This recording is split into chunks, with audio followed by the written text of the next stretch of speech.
और बाकी सारा कुछ इस्तेमाल कर रहे हैं, तो ये बैठे ना आए ना पार्लियामेंट में आगे वहां पे बताएं कि ये लाइसेंस नहीं होता। राणा सनाउल्लाह साहब यहाँ पे आपसे ये सवाल है कि देखिए, आपने कहा था कि वोट को इज्जत दो, वोट को इज्जत देने का नारा लेकर आप लोग आए थे।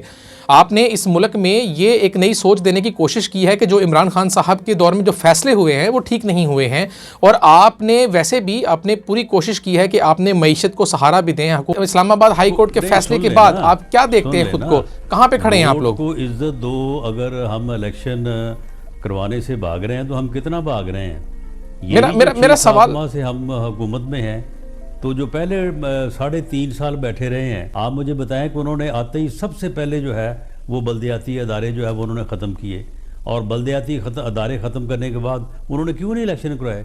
पंजाब में उन्होंने आते ही 2019 में जो है वो अदारे ख़त्म कर दिए। उसके बाद वो अदारों के लोग जो थे, मुंतखब लोग, उन्होंने जो है वो हाई कोर्ट गए, वो सुप्रीम कोर्ट गए, सुप्रीम कोर्ट ने उन्हें बहाल कर दिया। इन्होंने सुप्रीम कोर्ट के ऑर्डर के ऊपर पूरा 1 साल अमल नहीं किया।